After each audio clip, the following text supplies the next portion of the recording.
5 minutes. Thank you, Chairman Rogers and Ranking Member Smith, Admiral Harris, Dr. Sisson. Thank you for being here today. As we all know, China continues to remain a global threat. We saw the imminence of some of that aggression just here last week, even in my home state of South Carolina. The Chinese Communist Party's economic, political, social, and security policies are reinforced, as we've seen over the last 20 years, with increases in their defense spending and budget to one of the largest in the world. They're disputing their sovereignty and the sovereignty of other nations in the East China Sea, the South China Sea, and the line of actual control.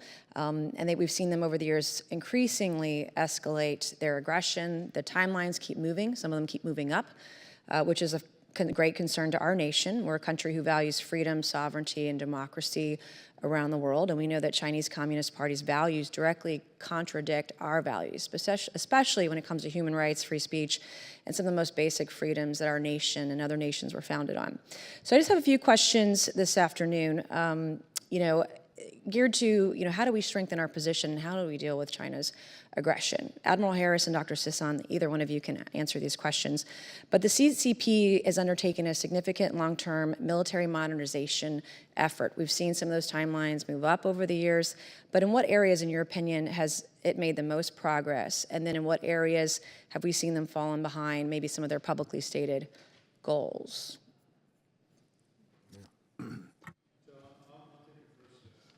I'll take the first stab at that. We have seen significant improvements in their command and control, and how they fight, not what they fight with, but how they fight in terms of joint warfare and how the Chinese military, the PLA, the People's Liberation Army, have reorganized in order to fight in a more joint way. Whether they can do that or not, again, they've not been tested, but they have made moves in that direction. And equipment-wise, we've had a lengthy discussion about hypersonics. They're doing well on that, and they've improved their naval capability. They have 2 aircraft carriers now, building a 3rd, and that's significant. Their aircraft carriers in no measure can compare with an American aircraft carrier, but they are better than any other aircraft carrier in the region. So that's not insignificant. And then their nuclear enterprise, they'll have a massive capability in terms of warheads by 2030. I'll stop here. Dr. Sisson?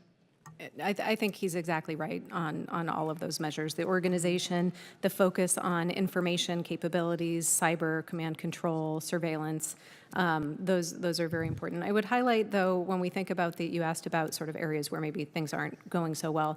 The reorganization of the PLA was significant and I think very important. We've talked a lot about the balloon today. I think the alternative hypothesis to them being clever and probing and doing those sorts of things intentionally and being assertive and in the timing is that they just sort of did it poorly. That there's an embarrassment hypothesis here, right? That they just weren't as coordinated and organized about, the different elements of their own national government working together. So I think in addition to sort of some of the jointness concerns that the Admiral mentioned, that sort of this lack of sort of a coordinated effort, or at least the indications that it might be, are also suggestive that they have some ways to go there as well. Yeah, and that leads into Dr. Sisson, my next question, really. And we've seen that, like last summer, Russia, we saw news reports, their claims to hack our most high-value weapon systems. In 2020, there were 11 federal agencies hacked by agents aligned with Russia and China. So how do you see China's ability in cyber to compromise U.S. capabilities militarily and elsewhere? So I have no direct knowledge or insight. Those are some of the most closely guarded pieces of information in the defense domain. So I presume that they have a lot. I think that they've devoted a lot of time and attention to those capabilities. I think it continues to be sort of the Wild West in terms of all of the military domains where we don't have a lot of good standing practices and, the favored term of guardrails. A lot of the times we don't exactly know what's going to happen when we, release a piece of code into the wild, and probably neither do they.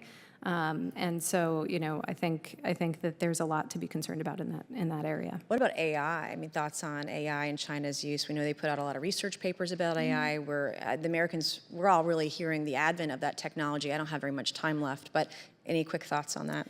Yeah, I think the importance of AI is not only military, although that is important, but it's broadly societal about, being able to find the discoveries that bring, again, health, wealth, and well-being, and to being able to distribute them in ways that the CCP would prefer in terms of values and principles as opposed to us. And that's where we need to make sure that we're keeping pace. Thank you, Mr. Chairman. I yield back.